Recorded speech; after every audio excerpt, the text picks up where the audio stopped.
Yo everybody and welcome to a look back at my YouTube channel for 2017. 2017 was it felt like a very long year and a very busy year, considering all the stuff that I've done on the channel and off the channel, but very productive is a good word for it, I guess. And yeah, there's a lot to cover, so let's jump right in. I'm just going to say quickly, slight spoiler warning, I guess, for my top 10 games of 2017. Be sure to check that out first if you care about it being spoiled or not. So yeah, let's jump in. I'm going to start talking about the long series games, roughly in the order they started being published, with a few changes here and there. But yeah, let's start off with Super Mario 64. It's weird to me that I did this series this year. I feel like it's been like just showing how long it's been since the start of the year, and Super Mario 64 was a great game. Admittedly, I can't remember much about the series other than I know that 64 was a game that I played on my channel because I lost a race. I did a race against Crimson May. I believe it was actually Mario 64 that we raced on, where I needed to beat the game as quickly as possible, and he needed to get all 120 stars. I lost, and the only thing I can really remember about the 64 Let's Play is, of course, the final fight against Bowser that for whatever reason, I just fail at every time. That's essentially what lost me the race as well, is the final fight against Bowser. So that's fun. That was a fun series. It just feels so long ago that I can't quite remember much about it. But moving on from that, we get Minecraft. This is a series I've been itching to do for a long time, like even before this channel has become a lot more active. I've tried to do Minecraft Let's Play a few times.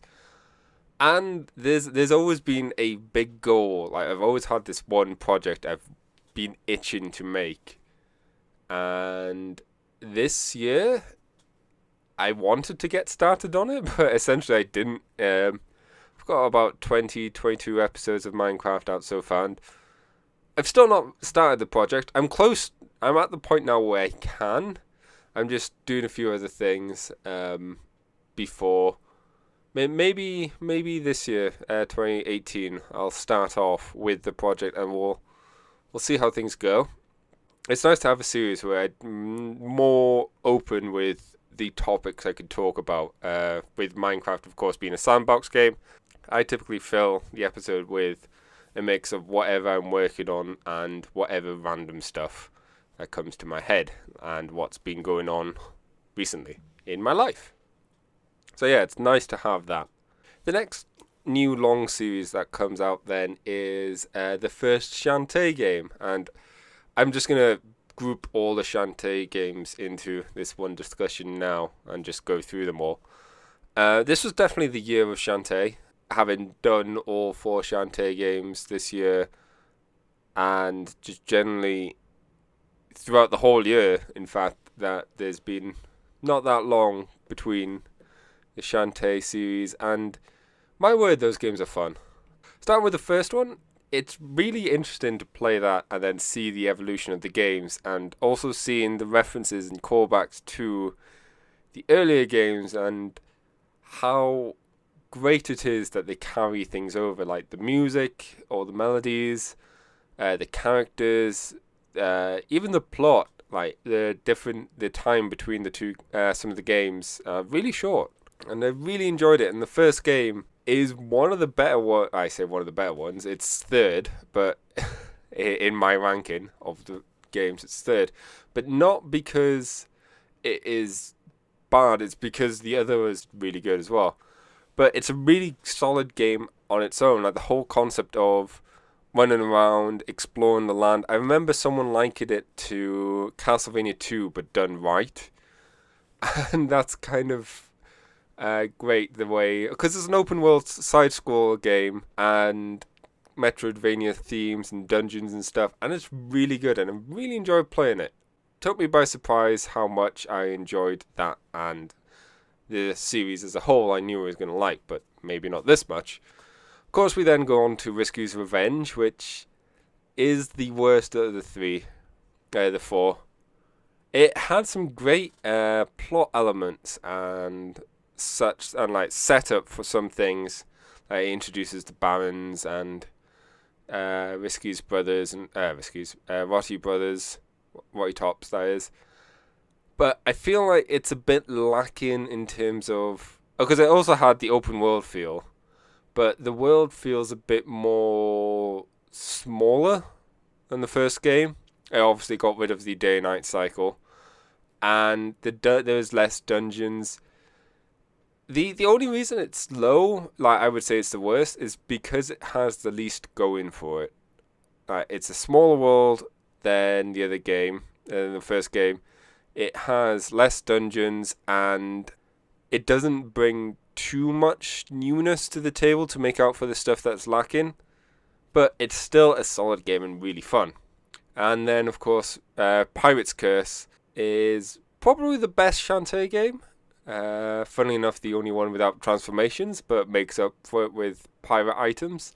Sadly, it loses out the whole one continuous world. But, so you have like the different islands you go to, and you travel via boat, which is neat, but I enjoyed the one world of the first game, and I kind of wish that would be a thing, because that gets removed even more so in the fourth game.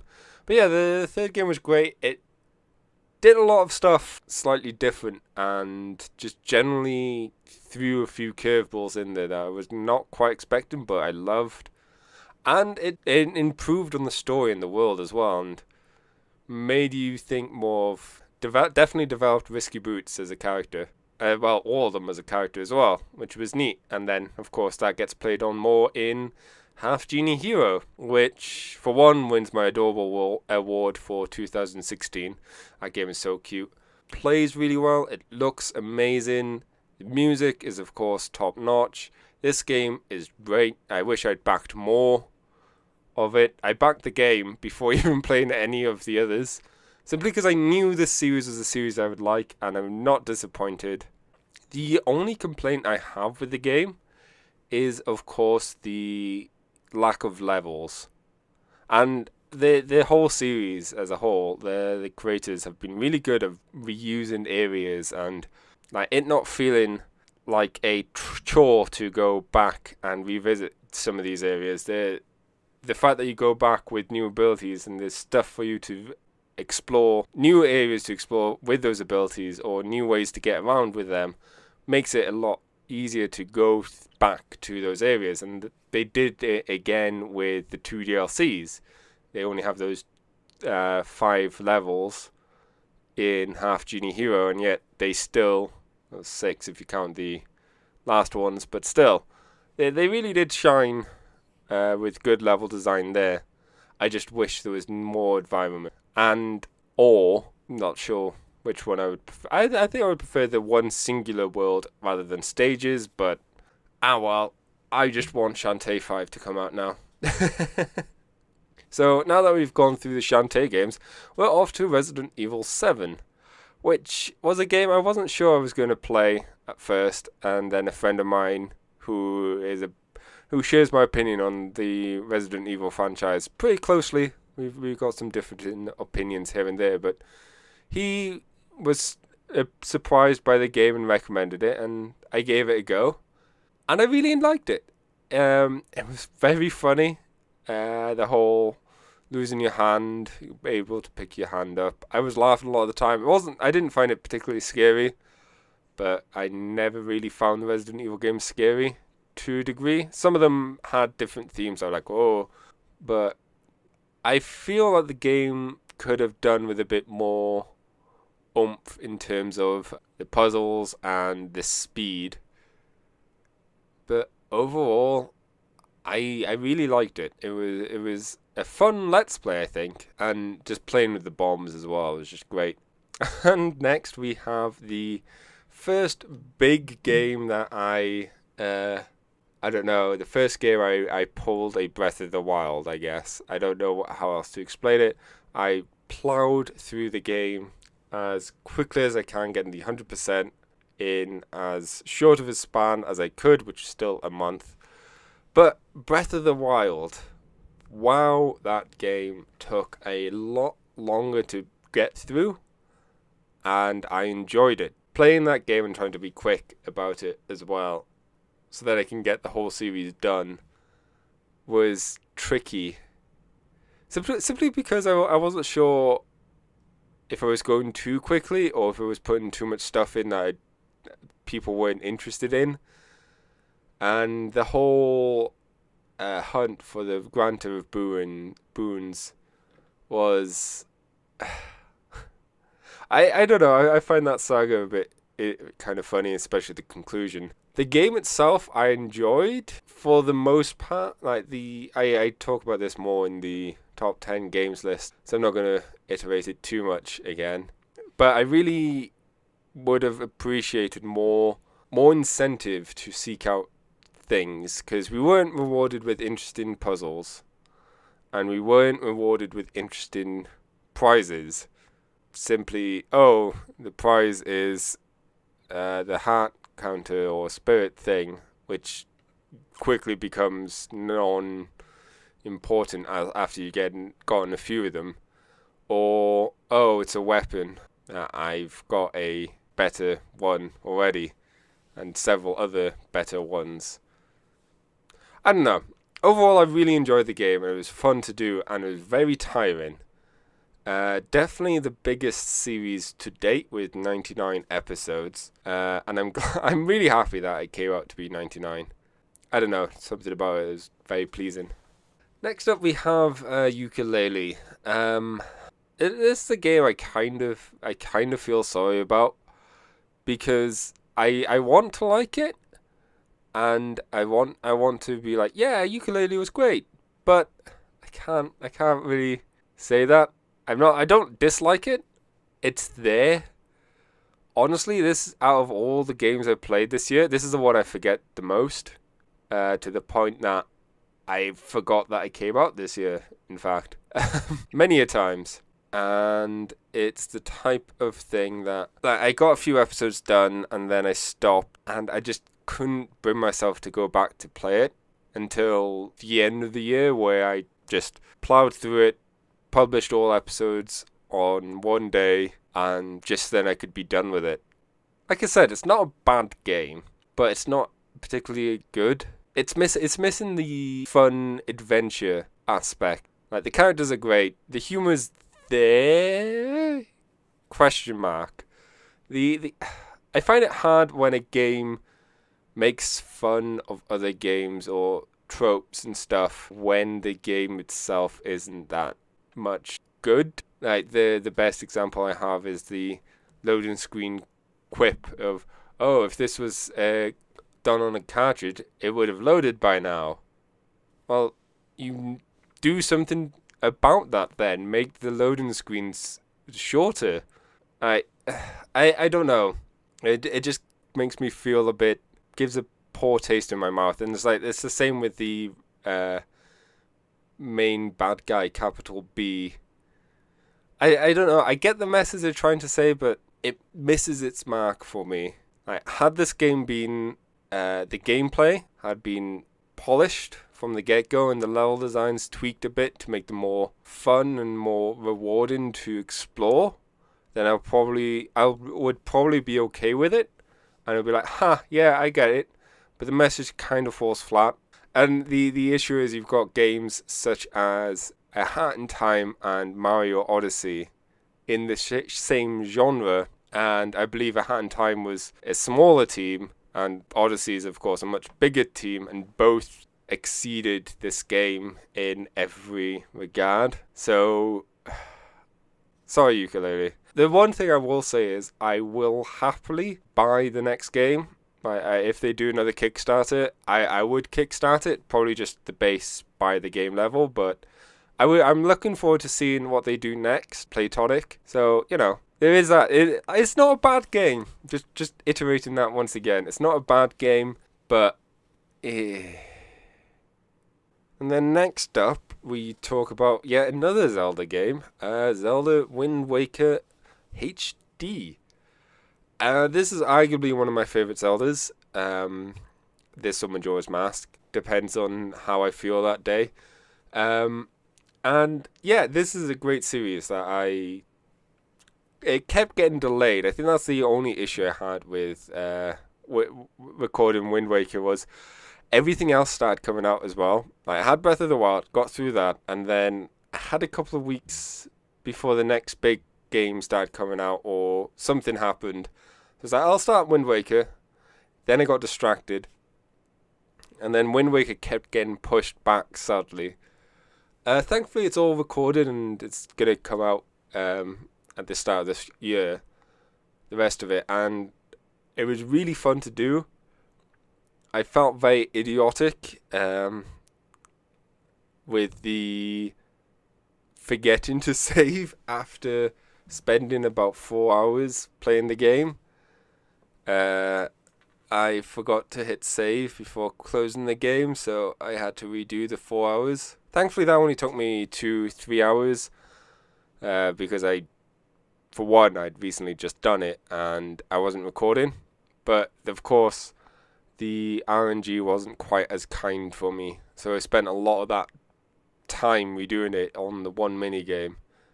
But regardless, a great game, lots of exploring to do, and it was fun because it was rewarding. Because you never quite knew if you were going to get a piece of heart, a treasure map that might lead to a piece of heart, and loads of rupees. There was even like rewards that were just items such as bottles or like the hero's charm or even great fairies or maps to help you find other secrets. It was great. It had the right balance of stuff, as in you weren't tripping over the secrets or the rewards, so it didn't need to worry about how many of them to give you. But yeah, Wind Waker, and for one, it's an adorable game.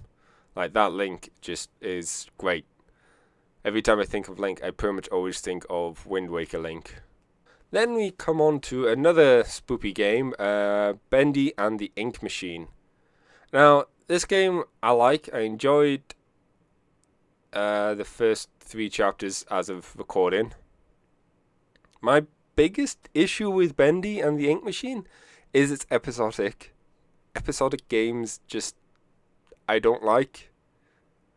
I would much rather have the game in full so that I could just play it and have fun playing it in its entirety.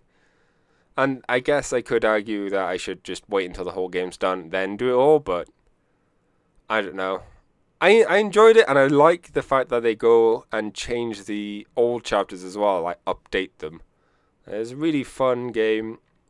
The story's interesting, and it has the right atmosphere where I'm on edge a lot, like especially in the first chapter. I'm on edge, yet nothing really happens, and it's great. And I liked it, and yeah, I'm looking forward to seeing the thing conclude, and then see where they go with it. And after that, and then we come to Splatoon, which I did partly in preparation for Splatoon 2, and partly because I never really finished the story mode for Splatoon. And I know it was very basic and not much going on, and Splatoon's always been about the multiplayer, but I really liked Splatoon. The single player was really fun. It was the right level of challenge and such. The only real complaint was I kind of would have liked more interesting environments to look at. But, you know, the way it was all set up, it was good, it was fun, and I enjoyed it. I guess that's all that could be said about that. Following that is, of course, Pokemon Snap. Pokemon Snap was a game I grew up on. I say grew up on. You played it for about 2 hours and you'd done it all. But still, it was a game that I played a bunch of when I was younger. I have very fond memories of playing this in my nan's porch. We just had a TV and the console there, I think it was on a fridge or something, and just a chair right in front. It was nice and snug, and I played this a lot there and a few other games in the Dreamcast. And I don't know, it was just one of those things I vividly remember that experience and playing this game. And it's a super enjoyable game, and I don't know why Nintendo hasn't done a Pokemon Snap 2, because everyone wanted it, and the Wii U was the perfect console for it, but oh well. Good job, Nintendo, I guess. Following that, I'm going to group these three games together because they're the three Sonic games. Sonic 2, Sonic 3 Complete, and Sonic CD. Sonic 2 is Sonic 2. Like the first Sonic game, I kind of struggled to do a Let's Play of this, simply because for some reason, I find it really hard to talk about the Sonic games when I was playing them. It's not so bad now, at least I hope it wasn't.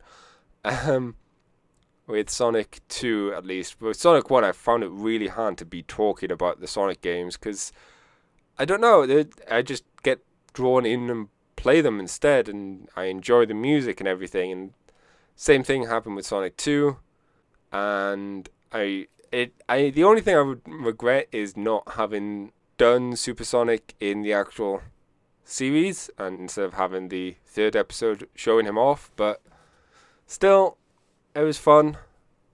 Sonic 3 Complete is a mod that includes Sonic and Knuckles and alters things, changes things up a bit, which I enjoyed. I liked doing it that, and being able to, for one, have the Sonic 3 mini boss music and whatnot, because I never hear them, because I always play Sonic 3 and Knuckles, which uses the Sonic and Knuckles mini boss theme and soundtracks and whatnot. So it's nice to hear them for once. I'm not sure. For some reason, I kind of would have preferred had I done just normal Sonic 3 and Knuckles, because some things felt a bit odd, and while admittedly I liked the whole playing the level layouts the way they were originally thing, like the original layout of having Flying Battery play after Carnival Night Zone and before Ice Cap. I liked that, and it was nice up until you get to the Sonic and Knuckles portion, where the pacing felt a lot more off, and having one less zone to grab the Super Emeralds was a bit of a pain, so I lost out on Hypersonic because of that. But excuses. Overall, I still glad I did it. And of course, Sonic CD, which I'm really glad I played this before Mania as well, or as in I did a Let's Play of it before Mania. And I really like the fact that I got all the good features, because I love Sonic CD, but it's a hard game to just pick up and play all the way through. Because a lot of the draw of Sonic CD is exploration, which is great. But for example, in comparison to Sonic 1, 2, and 3 Knuckles, I could just play them games and not worry about getting the good ending and still feel like I'm getting the full experience. Whereas in Sonic CD, just playing through it and not worrying about the good ending, you miss something. I mean, those levels were built more around the exploration and not the progress, or those are different paths or whatever. Which is great, I like it, but it just makes it harder to sit down and play it randomly. So I like the fact that I did it. Of course, annoying thing is I didn't get the time crystals, but that minigame sucks, or special stage sucks, so I'm sorry. Finally, we get up to Stardew Valley, which is probably a game that's going to be going on for most of this year.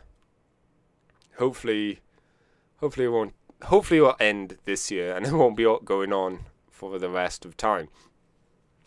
But it's a very nice and relaxed game. Like, I could easily sit down and record for 3-4 hours of this game, no problem. And that's what I've done. As the game goes on, as I get closer to the end of the third year, I could see the days getting shorter. So I'll probably get more days in an episode. And thusly, it's not going to be a billion episodes before the series ends. At least, hopefully. And then, not long after Stardew Valley started, Splatoon 2 came out. And this was another fun game. The single player was, once again, very straightforward, very simple. Bit more plot involved, but nothing groundbreaking. Very fun game. Enjoyed it a lot and enjoyed trying to find all the scrolls and everything. Some of them were tricky to find, but yeah, I really enjoyed it. Some of them was really fun, but I kind of wished it had a survival aspect to it, not, 3 rounds and you're done. Like, you just kept going until you lost. The multiplayer, I couldn't get into the multiplayer. I find multiplayer games hard to play most of the time unless I'm playing with friends. Yeah, there's not much else to say about Splatoon 2. I cover it a bit more in the top 10 game. Moving on, we go to the Crash Insane trilogy, where so far I've only done the first Crash game, Crash Bandicoot. I did this, I felt pressured to do this because I saw people play it and I saw a couple of videos and it hit the nostalgia nerve to me to the point where it's like, I need to play it. I just needed to play it for some reason. I first saw this game not long after it came out in my cousin's place. I really got to see my cousins, and they got this PlayStation for Christmas or whatever. I was like, oh, this is so cool. And I just remember, there was something about it. It's just like Pokemon Snap, and I just have these vivid memories of playing this game when I was a kid, or watching my cousins play and be like, wow, what? This is crazy. This is great. And trying to beat the first boss and all this stuff. Of course, we sucked much more back then. I only really recalled the first, not even the first half of the first island. Like, we didn't get any far, and it was great to go and play the whole game and have it look super impressive and whatnot, and it just be very nice and nostalgic to play, and thankfully slightly easier with the whole box. The changes they did to collecting the boxes to get the gems. Yeah, I think the only issue I had was the last boss, Cortez, was a bit, okay, huh? But, well, the bosses weren't the highlight in that game. It was the levels themselves, which were great. And I do intend to go and play the second and third games in those trilogies at some point. And then we come to one of the big hits this year, Sonic Mania. And holy poop was I loving this game. I loved it. I still do. It hits the marks that I needed to hit and exceeds them where I didn't expect it to.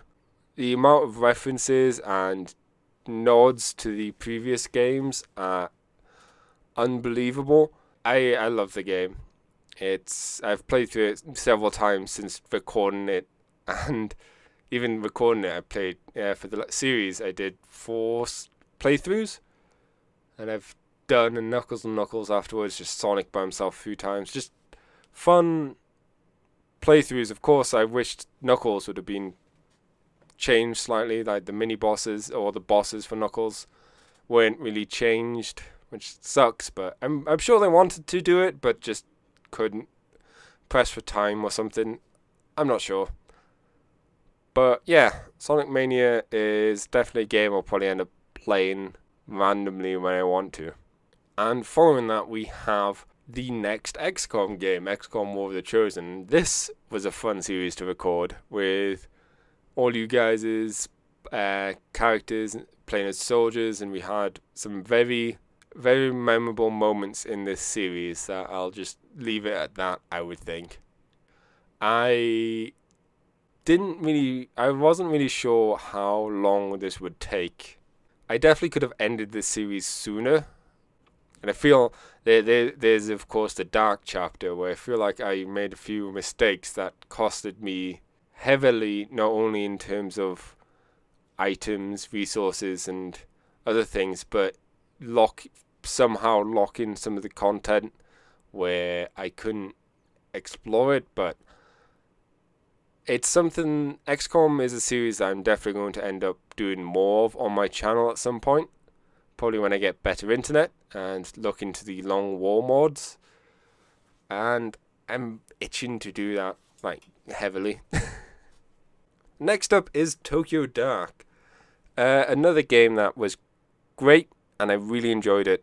I talk about the game more in depth in the top 10 games list, so be sure to check that if you want to hear more of my thoughts of the game. But the thing I want to talk about is the fact that after Tokyo Dark, I was like, there's a lot of visual novels games that I would like to play, and I'm just bad at playing visual novels. I get distracted easily. I'll end up stopping and not going back to them. And after doing Tokyo Dark, I realized I could do them on my channel. And that way I keep doing them. I get distracted less. Sure, they might take ages to get done. And I'm a mess when it comes to reading and speaking, I guess. But they get done, and I like doing them, and I get to read the nice, fun stories that happen and hopefully not be sad. So that was my thought process, and I figured it was about time that I started Steins Gate, which is a series I love. I watched that earlier this year for the first time, and the anime now, and it's like, I really want to play the game. And I felt like I knew had I just tried playing the game, I wouldn't get far before stopping and getting distracted, yada yada yada. But this way I get to not only share it with you guys, I get to actually finish the game myself. And I'm just happy to do so. And hopefully in due time I'll get better at doing voices for people instead of everyone being very similar. Of course, the next game, A Hat in Time, came out of nowhere. It was a game I knew of for pretty much most of its development cycle. I kept hearing about it now and again and seeing things, and I didn't really care about the game. I mean, it looked interesting. I was like, oh, okay. And then suddenly I saw the game in action. I was like, oh, this is adorable. Okay, this might be something I pick up and play. And then I started seeing the humor in the game, and the way the mafia, the one line joke the mafia does about immigration. That's what sold the game on me. Is like, this humor is something that it just speaks to me. It's my kind of humor. And so then I just had to pick up the game and played it, and I have no regrets. It is amazing. Full stop. And following A Hat in Time is, of course, Super Mario Odyssey, which is another amazing game and an epic game, and a game that I guess pulled Breath of the Wild and sat down and plowed through trying to get everything. And once again, I'm glad I did. That game was great. I speak more about it in the top 10s game list, so I'm not going to repeat myself too much.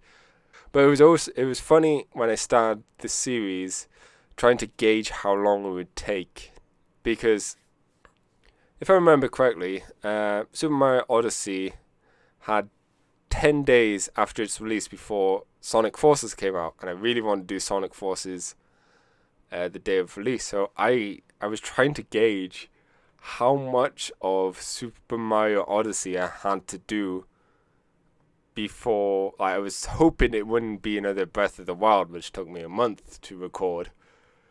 So I was like, okay, Super Mario Odyssey, let's see. It will probably be... I was thinking it would be about 500 moons. That would be my guess, and nope. In total, there's about 880 different moons, and then you have the ones on top of that required the monies, and buying all the things was a pain. But overall, the game is great. And speaking of Sonic Forces, next we had Sonic Forces. It's hard for me to criticize Sonic Forces too much. There's definitely some criticism coming towards it. But one thing I would say it gets is, as I was playing it, most of the time I was smiling. I was just like happy playing the game. The game itself is broken. The story is all over the place and awful. And there's some very, very huge questionable decisions that I just don't understand what they were thinking. But for some reason, I was just smiling the whole way through.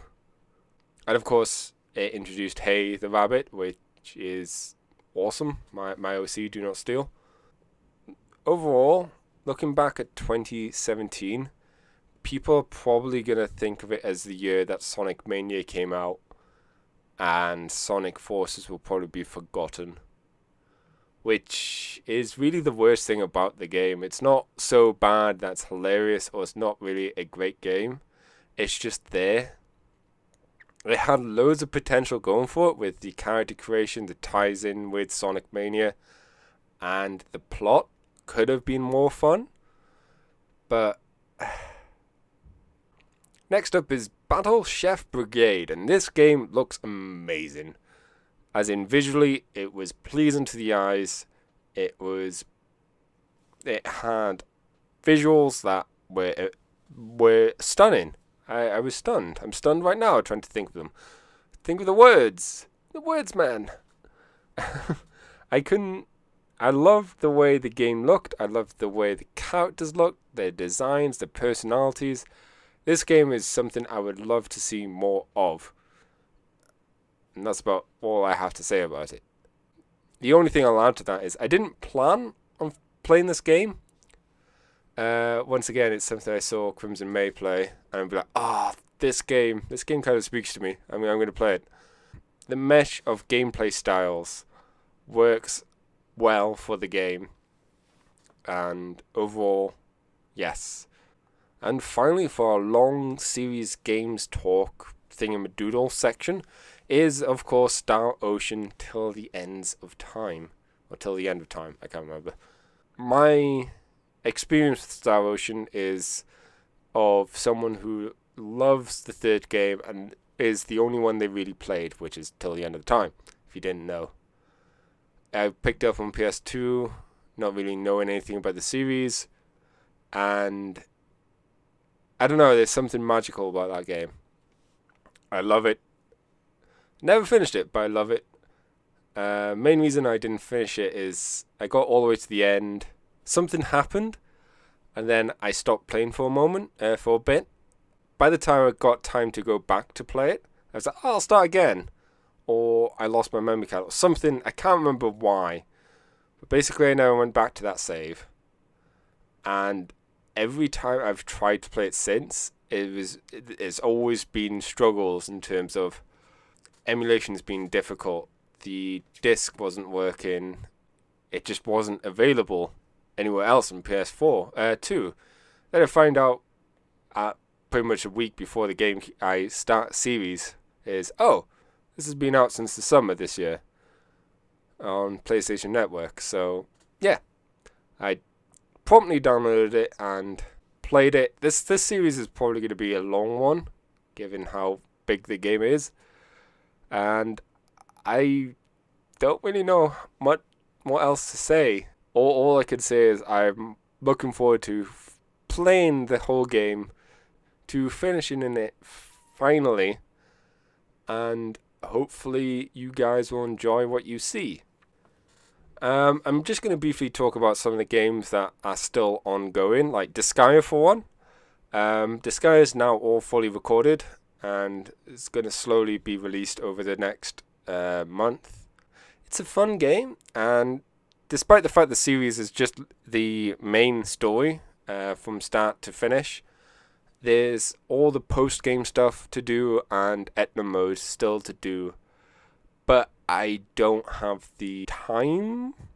I'm not sure if that's the right word, to do them just yet. It's something I'll probably save for when I have the ability to stream more. Of course, Final Fantasy X is something that's still work in progress. I still intend to get 100%, so yes, and Fallout 4 is still something I want to go back into. I've done episodes here and there over the year, but I'm waiting for the time to sit down and do more of it. Same with Hitman. Hitman is something I would like to get done soonish, so that might appear soon. Next, we're going to just briefly talk about the one-offs or mini-series that I've done over the year, such as Yandere Simulator. I've done 3 episodes, just basically me mucking about in the game and playing about with mission mode and whatnot. It's a lot of fun. I purposely didn't play much on the game because I'm waiting for the full game to come out, and then I can play that without having spoilt the game for myself too much, if that makes sense. I'm essentially itching to play more of the game, but I'm just gonna wait with that.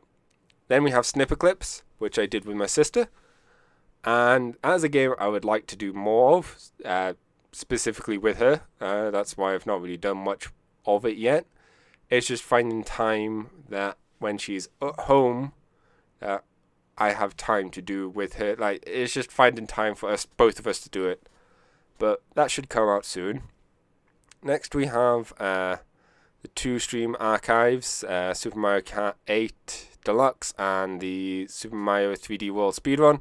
The worst thing about these 2 is there was more episodes of Mario Kart 8 recorded, or meant to be recorded. The footage didn't get recorded, and I am very much salty simply because there was the final leg towards the corner. I'm not sure how you would describe it, but I had the perfect setup, like 1 in a million chance of me pulling it off, where I managed to hit the guy in front of me, dodge the attack behind me, and then did the perfect drift to overtake and win the race. It was amazing, and that is lost forever. So you have to take my word for it, and you better. Moving on quickly to Kingdoms and Castles. This is something I wanted to be more of a long series, or something I go to every now and again, but I just didn't. I did the 1 episode. I was like, yeah, this is cool. I'll record another episode soon. And then loads of stuff came out, and then by the time I have the chance to record more, I felt like it was been too much of a gap. I would probably end up starting a new kingdom, and then it felt redundant to do so. I might return to this at some point and indeed make a new kingdom, but it might be something I save for a stream or something of that nature. Then we have 3 let's look at type things. Let's test Hyrule Warriors, where it's just testing the capture features of my capture card, making sure it worked the way I would like it to. Then we have Nimbat Us, which is a fun game. I'm looking forward to the finished thing. I'm not sure what I'm going to do about that game. I'll probably end up doing a stream or something with it rather than a series, but we will see. I'm not entirely sure. And then we had Orbox C, which was a neat little puzzle game, which was fun. And then we have the drawing, the drawing videos, the thumbnails, and the odd non-thumbnail one, which I'm really happy with how they turn out. I know they don't get much attraction, but I'm glad they're there. I like being able to go back and see how I did things and see the progress I'm slowly making. It makes me feel better about drawing, I guess, and hopefully I'll get more things involved with that aren't strictly thumbnails. And we also did one episode, the game development of Anwin Illumi, which may be a singular series for the rest of time. Sadly, not because I want it to be just the singular series for the rest of time, simply because for the time being, I feel like I'm trying to stretch out and do loads of projects at once. And while I could cut back and keep Anwin in development, I feel like by putting the game on hold, I free up a lot more time to focus on something, for lack of a better term, simpler, and something that I can put more oomph into, and something I could use as experience of putting something out there. Because I think that's another reason why I'm stopping Anmoin. I want it to be right. I want everything about it to go well. And yet I don't really have much experience in putting a project or a series out there other than on YouTube or whatnot. So I feel like having another smaller project, something I can put a bit more effort to and still keep YouTube going, makes sense. And then I can use that as the experience to learn, and then following that, I can potentially look into going back to Anwin. And that about wraps everything up that's been published over the year. There's a few things I still like to talk about, because there's a few unpublished things that I recorded this year, and for some reason or another just didn't get published. I'll go through the list quickly here. We had Outlast 2. I recorded about an episode or two. I can't, like, an hour, maybe two. I was really bored playing it. I found myself just not engaged. I knew it would be something that I would have to force myself to play, and I wasn't scared either. So I didn't see it being an interesting series for people to watch, nor one for me to play. So that got dropped then. After that, we have The Escapist 2. I recorded this with Crimson Rain, another friend of ours, William, who we jumped into the game fresh the day of release, and we had a lot of fun playing it. However, the game was still slightly buggy, like, especially with network connections we were having issues with.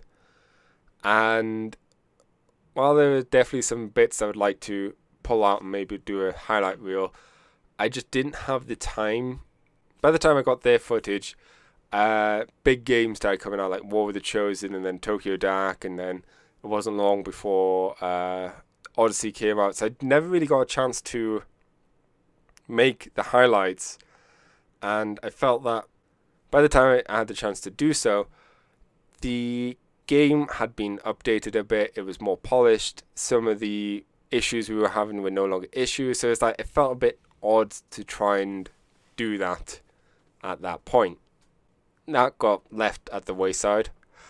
Other series that I did recording with people were Ultimate Chicken Horse, Diablo 3, Friday the 13th, and Hearts of Iron 4. All of them ended up not being made because the time of editing was high, and each one had slightly different issues. A lot of them were with my mic, a lot of them were with lag or video not recording properly, or lots of different reasons. The series not finishing properly. Like, really, they're games that I would like to go back to, but for the time being, they didn't get done. And of course, the big one of my unpublished things is Persona 5, which I recorded the first episodes. I can't remember how much I did. Then I found out about Atlas not wanting people to upload Let's Plays or spoilers and such for the game. And I then decided, you know what, I'm just not going to. I'm going to listen to them and not record the series. And I've got mixed feelings whether I'm pleased that my first playthrough isn't recorded or not. Just simply because of the reactions to some of the plot The reactions to the plot go on, and how the story progresses and things that happen. At the same time, I didn't feel rushed to do stuff. I felt like I could just spend time grinding. I could spend time just messing about, and it was relaxing. It was a game that I could relax to, which was great, and I could thoroughly enjoy the game I was looking forward to for a long time. Although it probably will end up on my channel sooner than later. Well, probably later than sooner. Because there's about 5 games I would like to play before getting to that one, but we'll save them for another time. So yeah, that's about covers everything. There may be 1 or 2 things that I missed. Sorry. Comment about them and I'll discuss them with you and talk about them if you want. 2017 was a good year for games and a busy year for my YouTube channel. I'm thinking 2018 is going to be a great year for games once again, and hopefully it will be a good year for my channel. So hope you all stick around and let me know what you thought of 2017 in terms of games and my Let's Plays. Like, what were your favourite ones this year? What were your ones that you didn't like or just didn't watch? And yeah, give me your feedback and then I can use it and make better stuff for everyone. Yay! But yeah, until next time everybody, goodbye and thank you once again for watching.